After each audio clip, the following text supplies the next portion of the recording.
The last light of day fell softly across the Appalachian hills, painting the trees in shades of red and gold. Clouds burned at the edges, as if holding their breath before nightfall. Clara Jennings held her daughter's hand tight as they followed the narrow trail into the woods. Their footsteps crunched on a bed of brittle leaves, and the crisp scent of moss filled the air. These walks had become a ritual. Ever since her husband passed 3 years ago, Clara found peace in these quiet stretches of time with Emily, her 7-year-old daughter with wild brown curls and endless curiosity. "Mom, look!" Emily darted ahead and pointed at a fallen tree twisted like a claw. Clara smiled and picked up her pace. But before she could respond, a sound cut through the hush. A voice, faint, cracked, barely more than a breath. "Water. Please." Clara froze. Emily stopped too, her eyes wide. "Did you hear that?" Clara nodded slowly. "Stay close." She moved toward the fallen tree. Beneath the roots, partially buried, a rusted metal pipe stuck out of the ground like a forgotten relic. Clara knelt, swept away the damp leaves and touched it. Cold. Hollow. "Hello," she called down. Silence. Then another groan. She grabbed Emily's water bottle, unscrewed the cap, and poured slowly into the pipe. Somewhere beneath them, someone drank greedily, coughing between gulps. "We're going to get you out," Clara said aloud, more to herself than anyone. She dug. First with her fingers, then with a stick Emily handed her. The soil was dense, laced with roots and rocks. Her hands bled. Her breath turned ragged. Still, she kept going. Eventually, her fingers scraped iron, a corroded hatch sunken beneath decades of earth.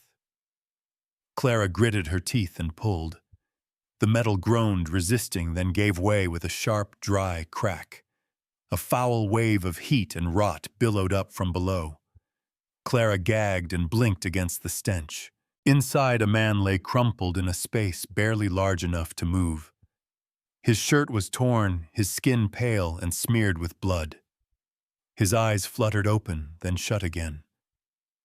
Sir Clara whispered, reaching into the dark. "Take my hand." He lifted his arm with effort. She grasped it and pulled with everything she had.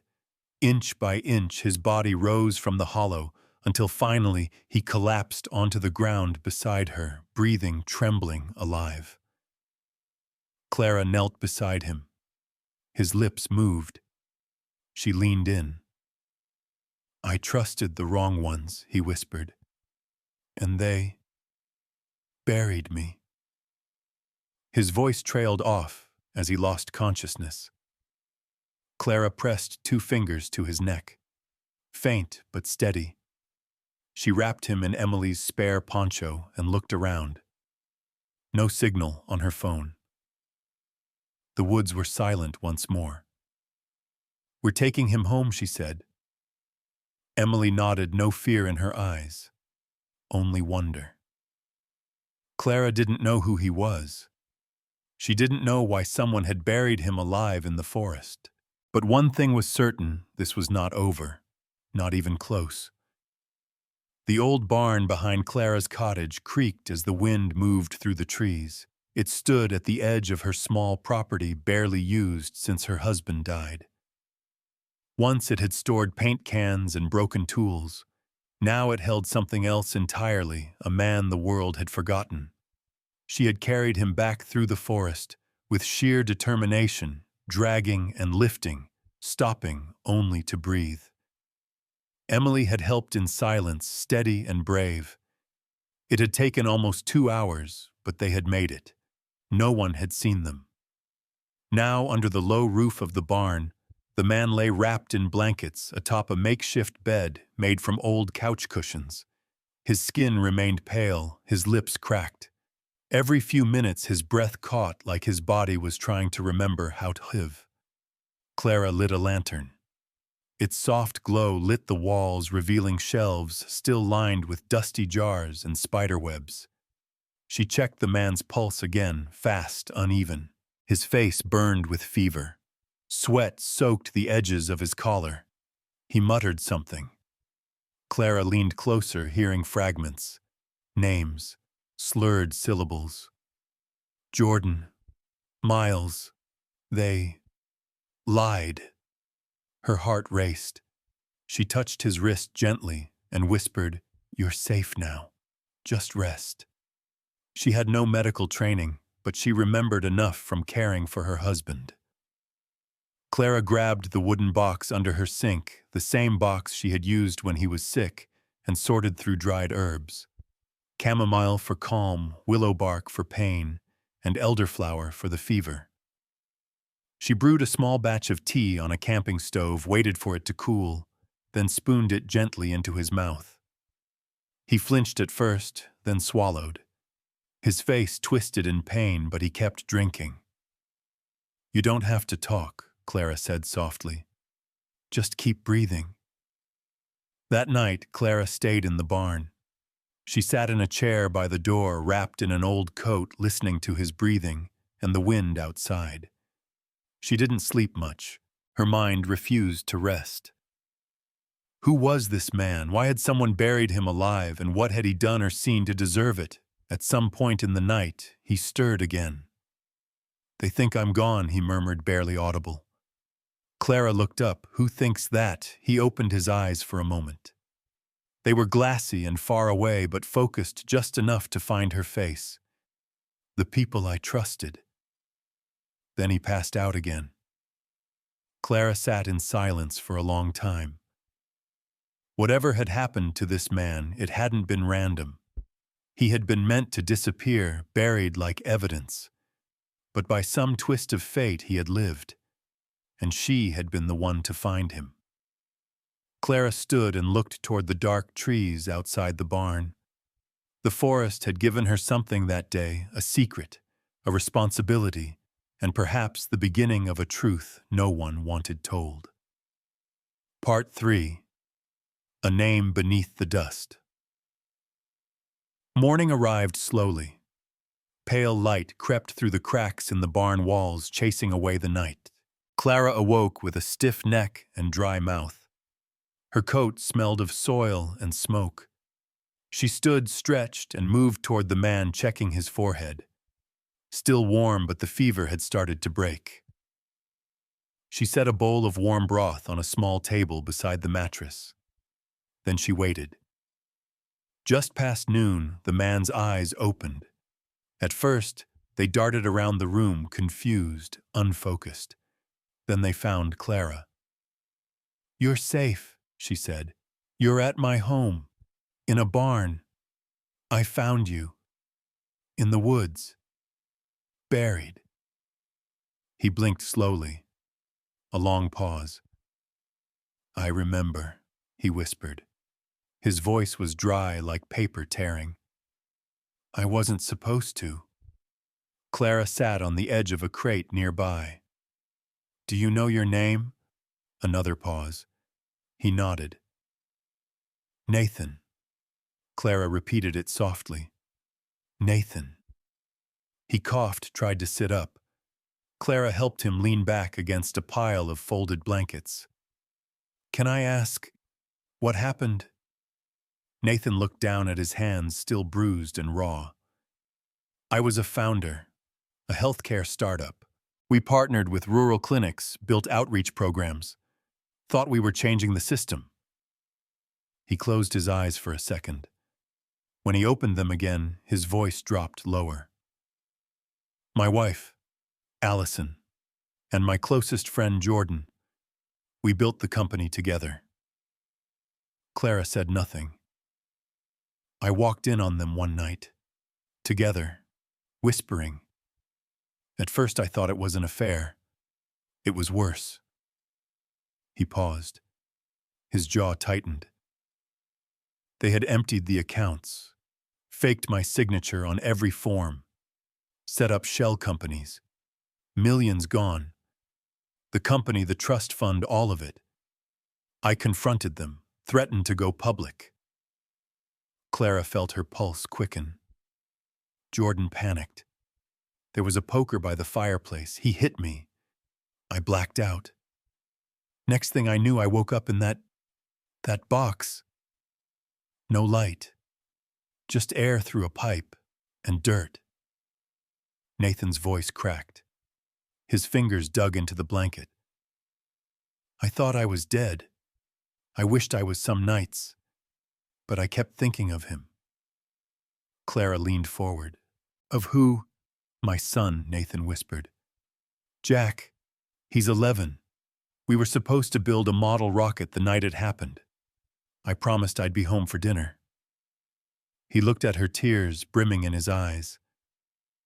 I never made it. Clara reached out, placed her hand gently on his. You're here now, she said. You survived, and I think that means something.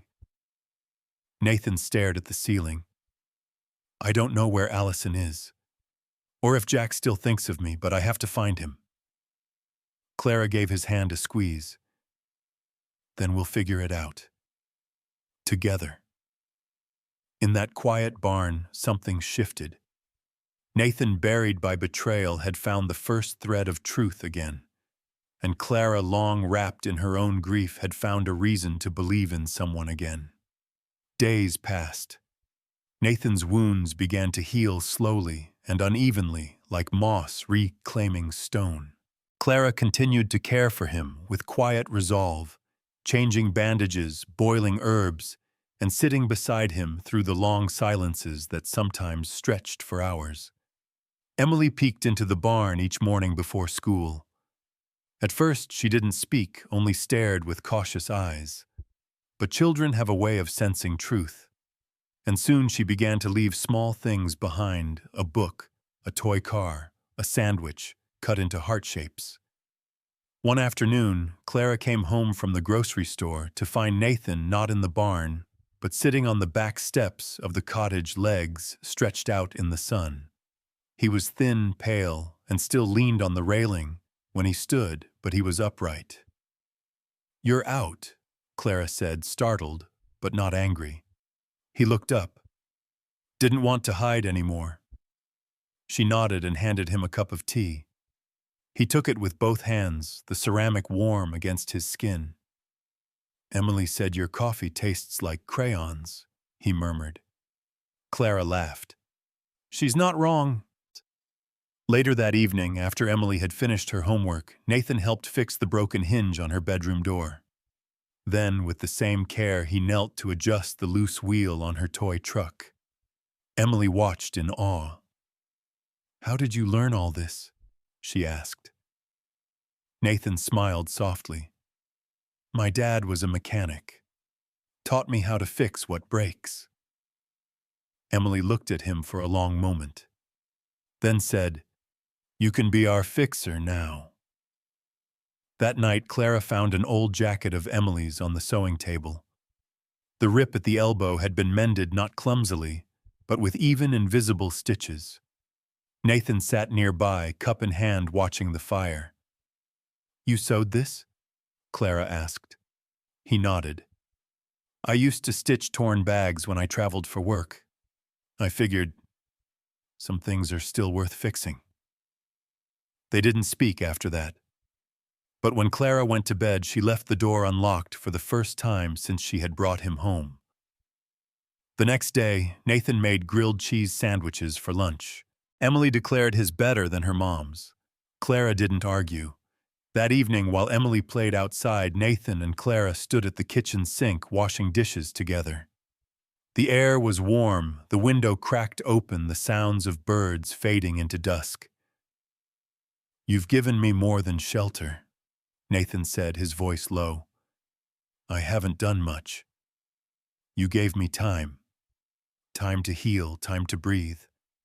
Time to want to live again. Clara looked down at the soapy plates. My husband Mark died of cancer. It was fast. 6 months from the first symptom to the last breath. I held his hand through all of it. I swore I wouldn't let anyone else die alone if I could help it. Nathan was silent for a moment. Then he placed a hand gently on the counter beside hers. Not a touch, just presence. I would have died in that box, he said. But I didn't. Because you heard me. Outside, Emily's laughter echoed through the trees. Clara looked at him, eyes shining. And because you weren't ready to give up. For the first time since she met him, Nathan smiled fully. Not with his lips, but with his whole face. And Clara realized then a stranger had walked into her world from under the earth, and yet somehow he was bringing life back with him. The barn had changed. It was no longer a shelter. It had become something else, something more deliberate. A war room. On one side, Clara had pinned up a large corkboard she found in her attic. Nathan covered it with clippings, handwritten notes, and pages printed from an old laptop she had lent him. There were account statements, photos, and maps marked with pins and red thread. This one, he said, pointing to a name scribbled in the margin. Melinda Crane. She handled corporate filings. If they forged my signature, she would have seen the documents pass through. Clara sat beside him, sipping tea. What are you going to do? Find every lie they told, every dollar they stole, every person who helped cover it up. And then Nathan didn't answer at first. His jaw clenched slightly. Then I'll decide. He had reached out through encrypted emails, burner profiles, and a voice-masking app. He posed as a foreign investor asking about the company's legal structure. In response, he had received a trove of information, none of which should have been available. Documents bearing his name, his signature. Clara saw the moment it hit him. The paper in his hand trembled.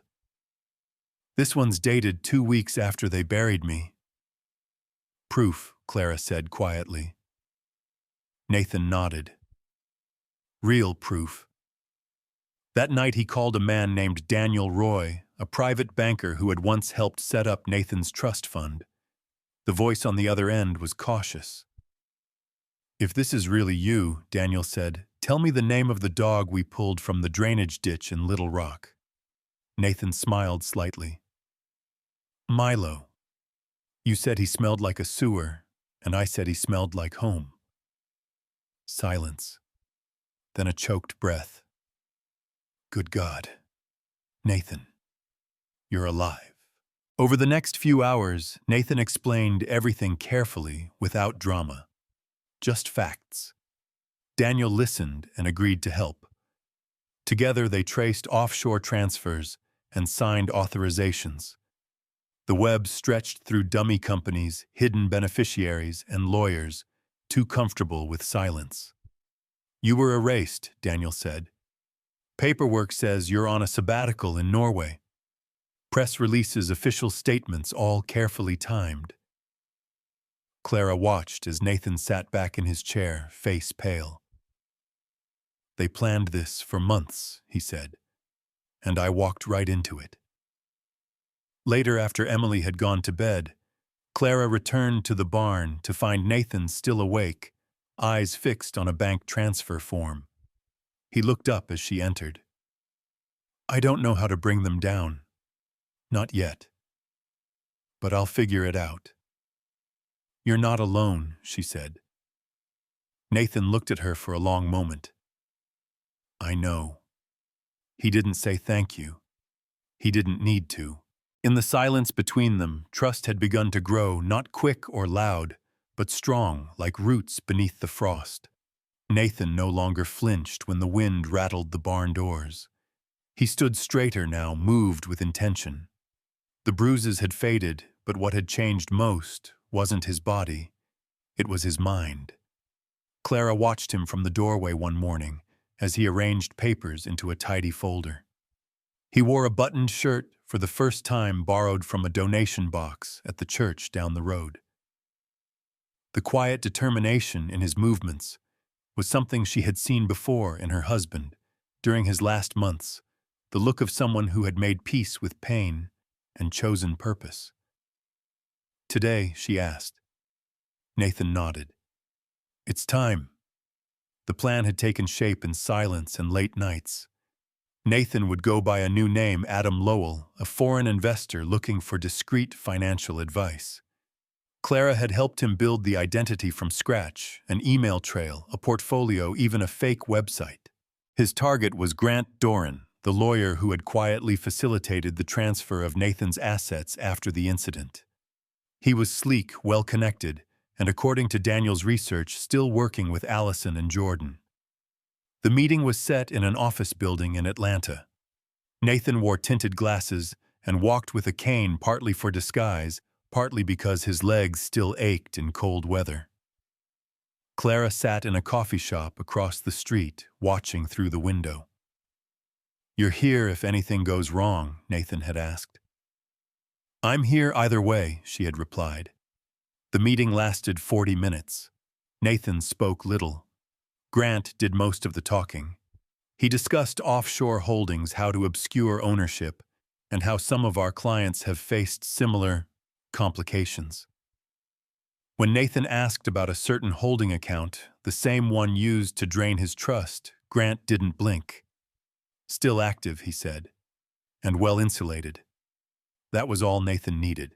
They left with handshakes and polite smiles. Nathan returned to the car where Clara waited, breathing hard but steady. "He gave me everything," Nathan said. Over the next week, the final pieces fell into place.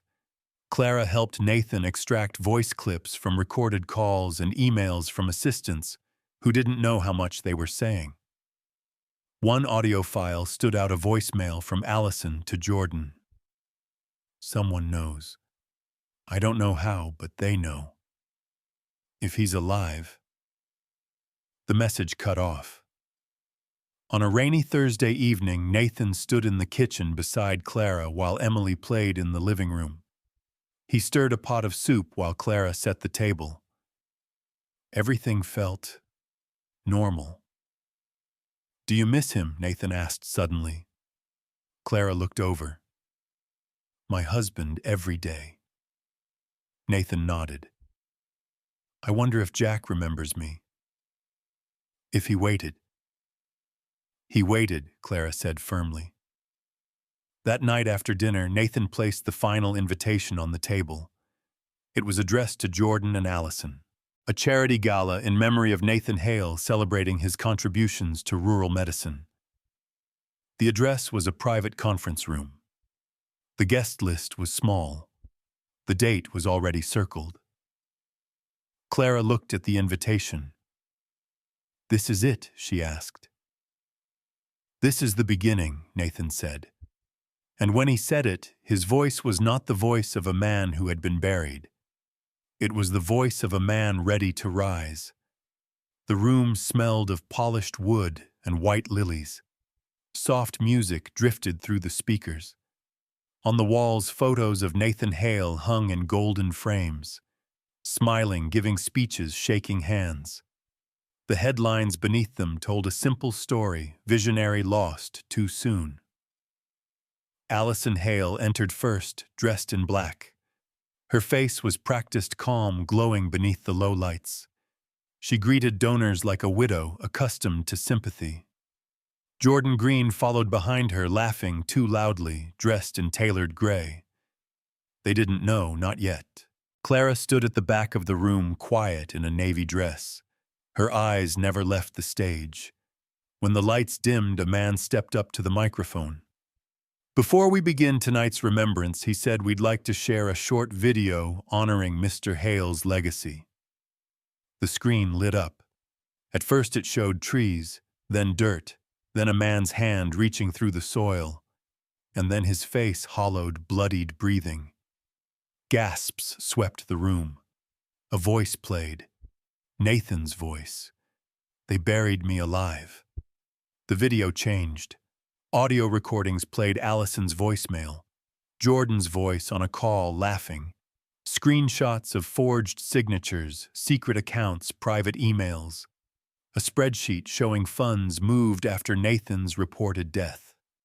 Then silence. And into that silence Nathan walked. No spotlight, no music, just footsteps. Allison dropped her glass. Jordan stood frozen. Nathan stepped onto the stage. His voice when he spoke was calm, clear. My name is Nathan Hale, and for a while I was dead. At least they wanted me to be. He placed a folder on the podium. Inside this is everything. Every transfer, every lie, every name. Allison stood. This is absurd, but the doors opened. 2 plainclothes detectives entered, followed by a federal agent. Allison Hale, Jordan Green, you are under arrest for attempted murder, fraud, and conspiracy. The room erupted. Nathan did not move. Not when they screamed. Not when the flash of cameras began. He only turned when he saw Clara at the back, her hands folded. He nodded to her once. She nodded back. The truth, long buried, had risen from the ground. And this time it would not be silenced. A week later, Nathan stood at the gates of Ridgebrook Academy, a quiet boarding school tucked between trees and brick courtyards. He wore a simple jacket, his hair trimmed, his hands shaking slightly. In one of them he held a small wooden model of a rocket, half-painted the way it had been left 3 years ago. Beside him stood Clara, her coat buttoned up to her neck, and Emily holding a paper drawing with 2 stick figures, one tall, one small, standing beside a red rocket. "Are you sure you want to do this alone?" Clara asked gently. Nathan looked through the gates. "No, but I have to." A staff member led him down a long hallway lined with photos of past classes and trophies. At the far end, a boy sat on a bench reading, his shoulders slouched under the weight of a heavy backpack. "That's Jack," the woman said. "I'll give you a moment." Nathan stepped forward. The boy looked up, blinked, then dropped his book. "Dad," Nathan barely had time to nod before Jack ran toward him, arms wide. Nathan knelt and caught him, the weight of his son in his arms, stronger than anything he had felt in years. "I thought you were dead," Jack whispered. "I almost was," Nathan replied, his voice catching. "I'm so sorry, Jack. I tried to come home. I never stopped trying." Jack buried his face into his father's shoulder. "I waited. Every night. I waited for you." Nathan pulled back enough to meet his son's eyes. "I missed our rocket," Jack said. Nathan held out the model. "I kept it. I never stopped thinking about it. About you." When they left the school together, Clara and Emily were waiting in the car. Emily waved. Jack looked at her confused, then smiled shyly. "Is she your new kid?" Jack asked Nathan quietly. Nathan smiled. "No, she's the one who helped save me." Back at the cottage, the 4 of them shared soup and slices of bread at the kitchen table. Jack and Emily traded stories like old friends. They argued about what to name their next model rocket. Clara watched them, a mug of tea in her hand, her heart light in a way it hadn't been in years. That night, Nathan stood in the doorway of the guest room, watching Jack sleep under a soft blanket. The model rocket sat on the shelf beside the bed, fully painted now. Clara joined him in the hallway. "You're doing well," she whispered. Nathan shook his head slowly. "I'm terrified." "But you're here," she said.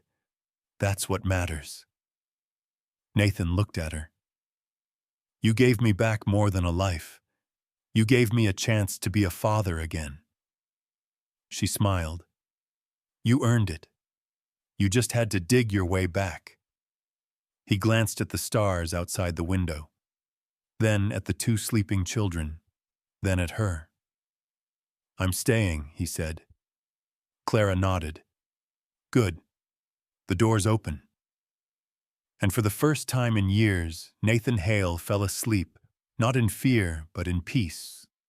Beside the family he never knew he had, and the son he never stopped loving. Spring came quietly to the hills. The house where Clara lived, once just a cottage, now breathed with warmth. The garden had started to bloom again, the old tool shed repainted, and a second hammock had been hung between two trees. It was no longer just her home. It was theirs.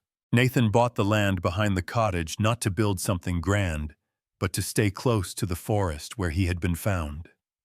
He often said, "I want to live where I was saved, so I never forget why I came back." He declined offers to return to business, said no to news interviews and television specials. He released only one statement: "I am no longer a man chasing headlines. I am a father who chose to return." Let that be enough. But Nathan did one more thing. He and Clara co-founded a small nonprofit, the Second Light Foundation, an organization that offered quiet help to people who had been broken, abandoned, betrayed. Women starting over, children waiting for someone to show up, men trying to be more than what the world expected of them.